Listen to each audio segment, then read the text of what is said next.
have been teaching children music now for a number of years. How do you introduce children to music? Well, the most important thing is, before you start any lessons, to really give them an idea, what is music about? I mean, music is, well, oscillations per second, you know. If you say, this is 440 Hertz, well, we don't have to go into a great big explanation, but make sure we are listening, really listening. That is, in my opinion, the most important thing. So we start with the note. It might be, say, F. Right. Now, can we make this a nicer sound? Yes, we can. Okay. Take this further. Add a third one.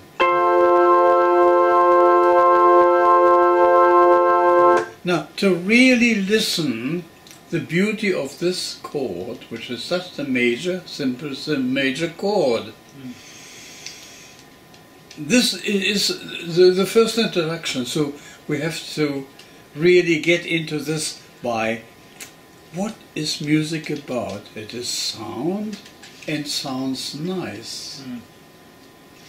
And we have the different combinations. What does it mean if we're now adding this? What does this note say? Well, I imagine the child has a response to it, reaction. It might be an emotional reaction. Whatever the reaction is. Yes. You see, now to realize that this particular note added, I'll give you an equivalent. This chord says in a different way. I'm going to a supermarket and I'm going to buy a wonderful... What? We don't know. You're left hanging. Exactly. You're left hanging. It's not known. That is what...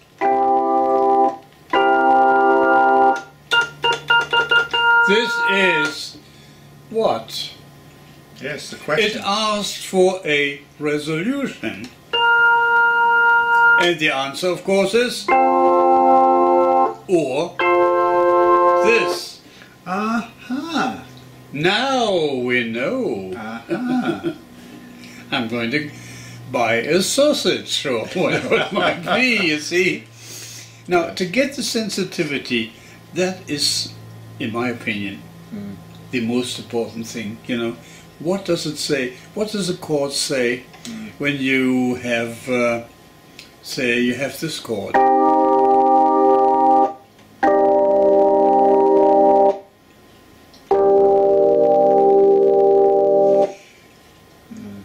There's something different about it, isn't there? Mysterious. It's... yes. Yes. You see, it is a minor chord. And let's say this one here. This is a very mysterious chord. What does it mean? Well, you may ask the child, what does it mean, this chord? Oh dear. It is a very mysterious, and there are only 3 chords of this, the diminished 7, in the whole repertoire of music. Only 3 chords. I mean, the inversions, of course, but there is, and I'll tell you what, Johann Sebastian Bach, he used to like this chord. In his first prelude here,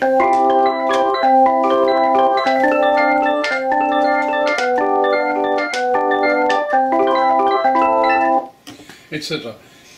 Everyone knows this.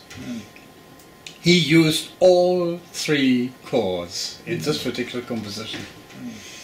And anyway, to now get a feeling for what music really is about. You see, by contrast. I remember one of my 11-year-old students, long time ago, tens of years ago, I asked him, what is music about? He said, ugh, another one of the disciplines you have to learn. You see, Very sad his reaction. attitude would not have been conducive to music. Whereas we have to, this is still the first thing. What is music about? And what if you listen to different chords?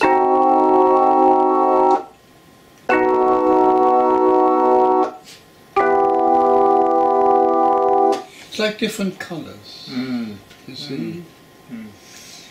And unless we introduce children to the sound of music and really listen, which then of course becomes a lifelong process, and we get so much more enjoyment out of much more complex works.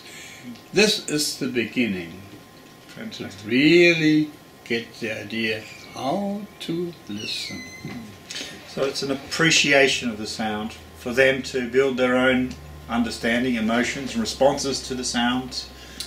Yes, yes. What it's like, you know, the different colorings. Different colours. In your approach, Peter, you make, especially for composing, you make the role of notes important within the octave. Yeah, if you have an octave. It is important to know the role that within the octaves the notes play. This is a different one to this one, and this one is the octave. And what I have been teaching some of my kids is you start by giving them the voices of a family. And this here is father's voice. Very low. Mother's voice is the octave. The boy in the family, that's the one. Now, the girl in the family, girls are always moody, aren't they? Teenage You girls. see, I give the third to the girl because she determines if the chord is a minor or a major chord, you see? Oh, it's so sad. Oh, the sun is shining again. You see, to become aware of all those different expressions is so important when you begin, before you start officially music lessons, you see. Now you know what music is about, then you go ahead. The next stage with composing music, what's important? What do we need in terms of a guide or an idea? What's your approach to composing? For children, well, say lyrics are important. Yeah. You think in the world of the child, what happens kicking a ball around? Common Now experience. you put it to words, you know, we are kicking a ball around. Now you start with the family, you start with the boy.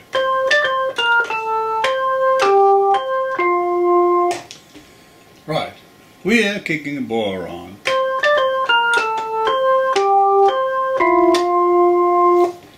That's a melody which has not existed before. So we let them improvise.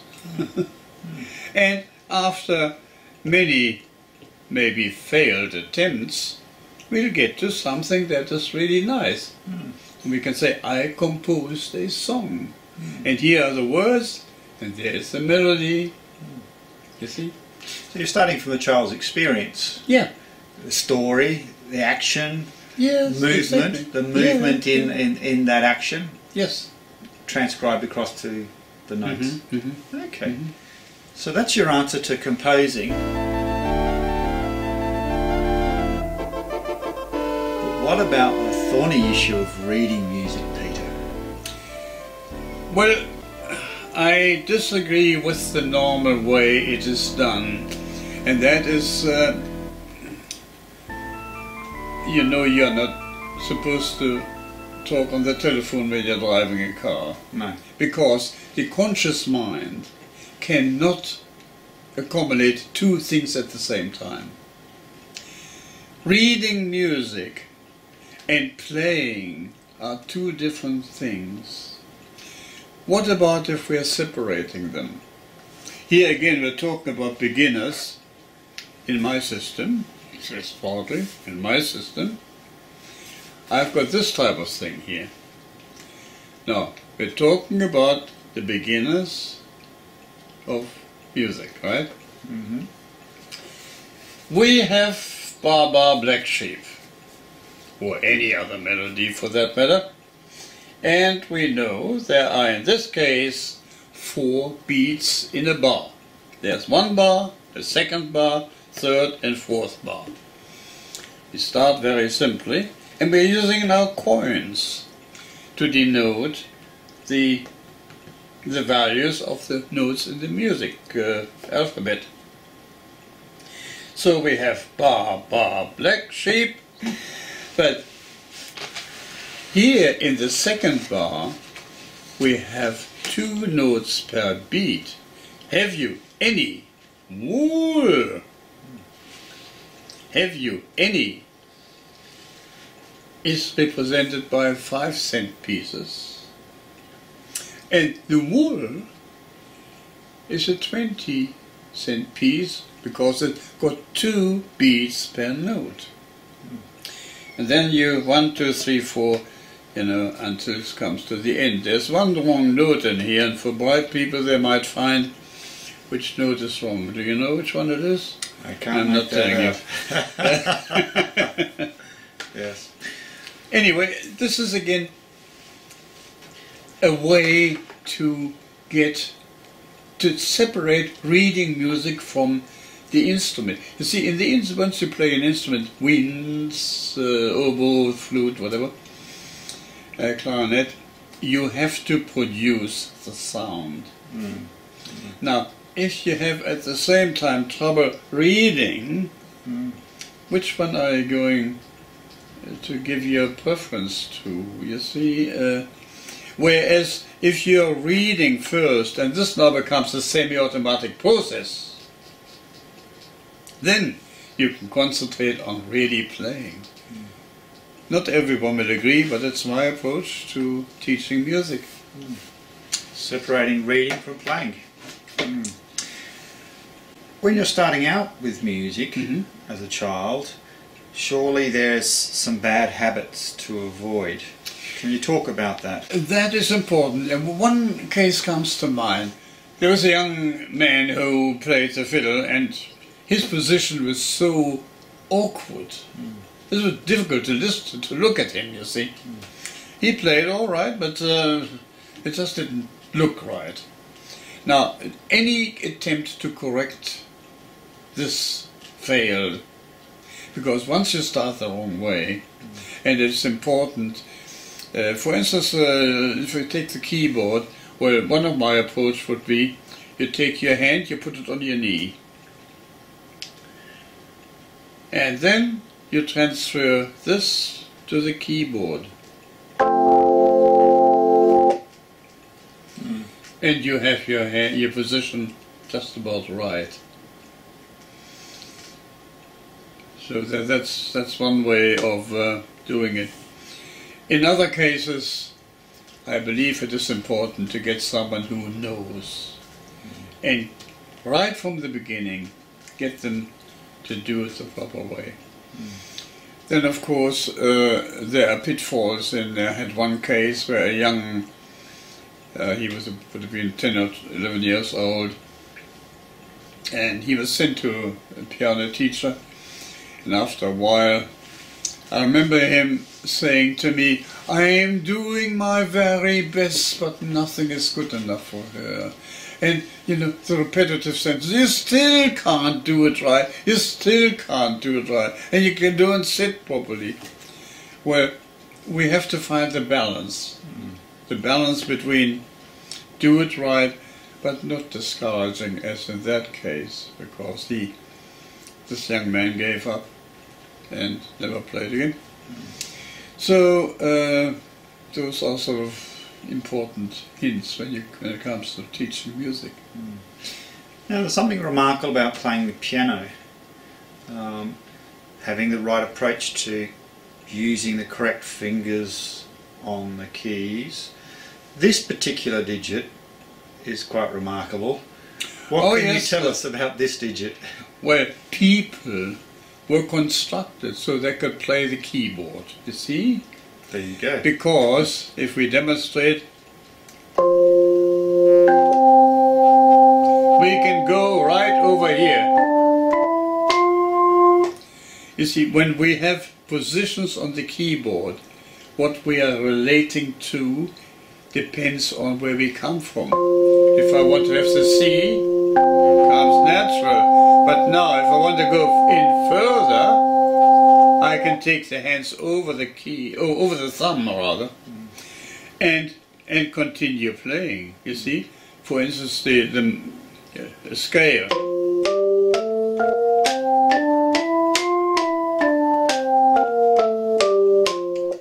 That's why we were constructed in such a way to play the keyboard. A lot of good habits there. Peter, I'm interested to hear, what are your thoughts about the benefits of a student studying music at the same time as carrying on the other standard maths and science subjects? Do they enrich each other? Do you think it develops the brain? Oh, indeed they do. If you take music, if this is 440 Hertz, then this is twice the frequency.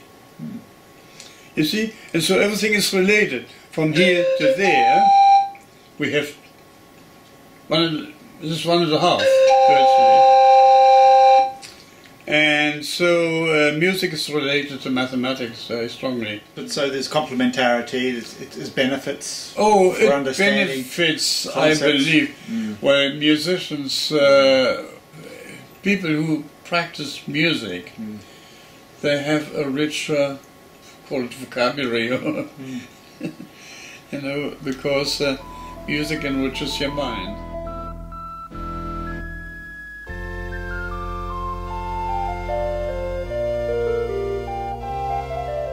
Here is a summary and some footnotes. A number of cases where music education ended in failure prompted the creation of this video session.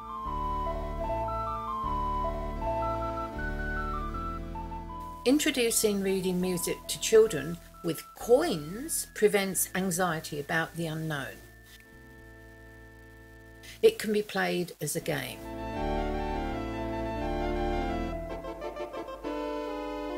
When, by practicing different songs, the values of notes within the bars are understood, introducing real notation becomes an easy task.